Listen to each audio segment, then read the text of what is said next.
वसई विरारमध्ये प्रशासकीय कार्यालयांमध्ये मोठ्या प्रमाणात भ्रष्टाचार समोर येताना दिसत आहेत. तर तहसीलदार कार्यालय असू दे किंवा तलाठी कार्यालय येथे देखील मोठ्या प्रमाणात भ्रष्टाचार पाहायला मिळत आहे.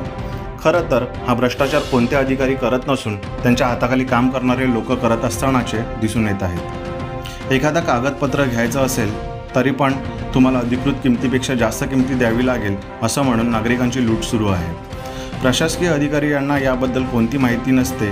त्यांच्या हाताखाली असलेली लोक त्यांच्या नावाखाली आणि प्रशासनाच्या नावाखाली वाटेल तसे पैसे घेत आहेत. आत्तापर्यंत अनेकदा अशा घटना समोर आलेल्या आहेत की अधिकृत कागदपत्र नोंद असलेल्या किमतीपेक्षा जास्त किमती द्यावी लागत आहेत. अधिकाऱ्यांच्या गैरहजेरीमध्ये त्यांच्या कार्यालयात बसलेली ही लोक नागरिकांकडून हवा तसा पैसा लुबाडत आहेत. तर आता यावर आवाज उचलण्याची गरज आहे आणि म्हणूनच मनसेचे पदाधिकारी प्रशांत दोंडे यांनी याबाबत माहिती दिलेली आहे.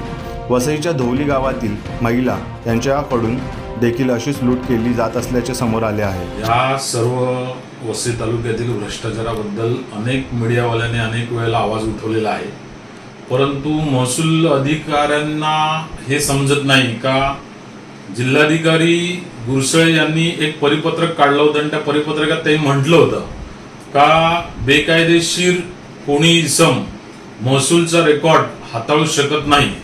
परंतु असं असताना आपल्याला वसई तालुक्यातील सर्व तलाठी कार्यालयात जे काय ऑनलाईन प्रणाली आहे त्याच्यात संगणक हाताळताना बेकायदेशीर इसम बसलेले दिसतात. यावर अनेक वेळेला तक्रारी होतात, परंतु तहसीलदार, नायब तहसीलदार, उपविभागीय अधिकारी वसई यांना या सर्व बेकायदेशीर बसणाऱ्या लोकांवरती का प्रेम आहे किंवा कोणत्या कारणासाठी ते इथे बसवल्यात हे आजपर्यंत जनतेला देखील समजलं नाही. आज ही ऑनलाईन प्रणालीमध्ये 15 रुपये सातबाऱ्याचे घ्यायचे शासनाने ठरवून दिलेले असताना जे मनाला येईल तसे वाटेल तसे पैसे हे कॅन्डिडेट्स मागतात. म्हणून अनेक वेळेला यांच्या विरुद्ध अनेक लोकांनी, अनेक पत्रकारांनी तक्रारी केल्या. आज एक अशी घटना घडली का धौली तलाठी कार्यालयामध्ये आमचे पत्रकार सातबारा घेण्यास गेले.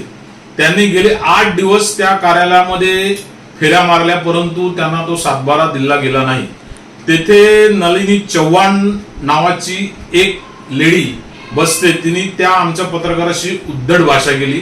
याबद्दल आम्ही मान्य जिल्हाधिकारी गोविंदराव बोडके यांना पत्रव्यवहार केलेला आहे, परंतु मला हे समजत नाही का अनेक वेळेला या तक्रारी होऊन वसई पोलीस स्टेशन मध्ये देखील या बेकायदेशीर इसमांबद्दल FIR दाखल झालेले आहेत.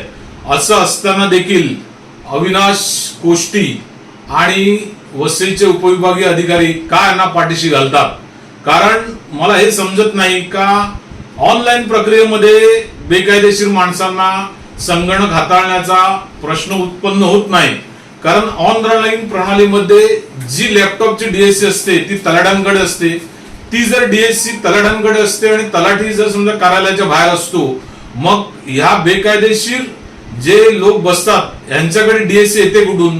म्हणजे याचाच अर्थ तलाठी ही DSC आहे, ही DSC ह्या बेकायदेशीर लोकांकडे देतात.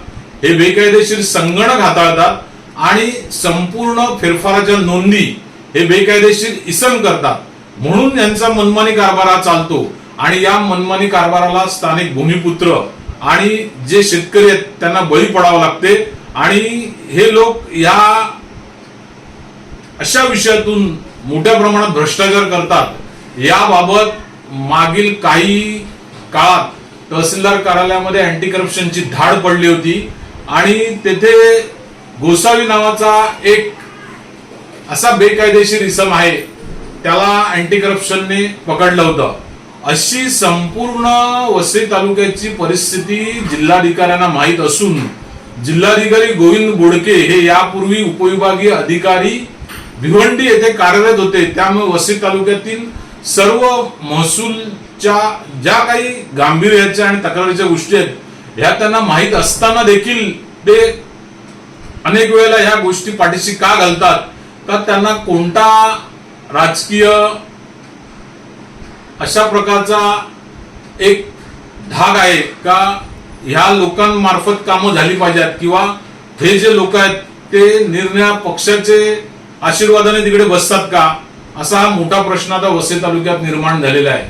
यापूर्वी अनेक तलाठी कार्यालयामध्ये असे बेकायदेशीर लोक अँटी करप्शन मध्ये पकडलेले आहेत. असं असताना देखील तहसीलदार अविनाश कोष्टी अशा लोकांना तहसीलदार कार्यालयात बसवतात, अनेक तलाठी कार्यालयात बसवतात. तलाठी कार्यालयात 30 ते 40 हजार रुपये हा तलाठ्यांना पगार असतो. परंतु काही तलाठी कार्यालयामध्ये, उदाहरणार्थ विरार येथील तलाठी कार्यालय, कामण पोमण येथील तलाठी कार्यालय, पेल्लार येथील कार्यालय, अशी जी कार्यालय आहेत जेथे शहरीकरण जलद गतीने होते, अशा ठिकाणी या लोकांनी बेकायदेशीर 5-5, 10-10 लोक ठेवलेले आहेत. आज एक साधारण माणूस जर आपल्याला कोणत्याही कार्यालयात ठेवायचं असेल तर त्याला कमीत कमी 10 ते 15 हजार रुपये इतका पगार द्यावा लागतो. जर एखाद्या कार्यालयात 4 ते 5 लोक काम करतात म्हणजेच तिकडे 50 हजार रुपये त्या लोकांचा पगार हे तलाठी कोणत्या माध्यमातून काढतात. म्हणजेच हे लोक त्या सातबारा किंवा फेरफार या विषयामध्ये अनेक प्रकारचे पैशाची मागणी ह्या बेकायदेशीर लोकांमार्फत करतात. आणि असंच एक उदाहरण आता चंदनसार तलाठी कार्यालयामध्ये घडलं होतं आणि ती तलाठी त्या रेकॉर्डिंग मध्ये त्या बेकायदेशीर इस्माच्या सांगण्यावरून पकडली गेली होती. अशी सर्व उदाहरणं असताना मान्य जिल्हाधिकारी गोविंदराव बोडके यांनी ह्या गोष्टीला का नजरभूल करून ह्या गोष्टीला काही सपोर्ट करतात हे आम्हाला काय समजण्याच्या पलीकडे गोष्ट गेलेली आहे. आता तुम्ही जिल्हाधिकारी कार्यालयाकडनं मागील जिल्हाधिकारी एक परिपत्रक काढतो का अशा प्रकारचे इसम कोणत्याही महसूल कार्यालयामध्ये दिसता कामा नये. आणि म्हणून त्यांनी अनेक ठिकाणी असे अद्ययावत मशीन्स लावल्या होत्या. त्या मशीन्स देखील आज या तलाठी लोकांनी काढून टाकलेल्या आहेत. कारण त्यांना ही भीती आहे का आपल्या तलाठी कार्यालयामध्ये जे काय होते ते ऑन रेकॉर्डिंग तहसीलदारला किंवा प्रांताला किंवा कलेक्टरला समजू नये, म्हणून त्यांनी ते सर्व जी काय मशीन प्रणाली होती ती काढून टाकलेली आहे. आता हा असा जो बेकायदेशीर वसई तालुक्यामध्ये जनतेला त्रास देण्याचा कारभार सुरू केलेला आहे, याबाबत आम्ही आता स्वराज्य राज्यव्यापी कामगार संघटने मार्फत एक दिवशी कोकण आयुक्त यांच्याकडे आंदोलन करणार आहोत का वसई तालुक्यातील जनता ही सुज्ञ आहे, परंतु त्यांना जर त्यांच्या मालकीचे सातबारे घेण्यासाठी अशा लोकांना हजी करावी लागते किंवा पैशाची मोठी मागणी करावी लागते. आता बघा, तुम्ही तलाठी म्हणतात तुम्ही त्यांच्या असिस्टंटना भेटा आणि असिस्टंट या लोकांचा हा असा मुजोर स्वभाव. म्हणजेच या सर्व तलाठी कार्यालयातील जे काही बेकायदेशीर इसम बसतात हे बेकायदेशीर इसम मान्य जिल्हाधिकारी यांनी त्वरित काढून टाकले पाहिजेत. आता जिल्हाधिकारी IS प्रणालीचे आहेत आणि त्यांना आमच्या संघटनेमार्फत पत्रव्यवहार करावा लागतो. ही फार शरमेची गोष्ट आहे. आणि माझं एकच बोडके साहेबांना सांगणं आहे का जर असे अनेक प्रकारचे ट्रॅप तुमच्या जिल्ह्यामध्ये होतात आणि ते ह्या इस्मांमुळे होतात किंवा ह्या लोकांच्या मुजोरी स्वभावामुळे किंवा पैशाच्या मागणीमुळे होतात, तर तुम्ही याचा कुठेतरी विचार करा.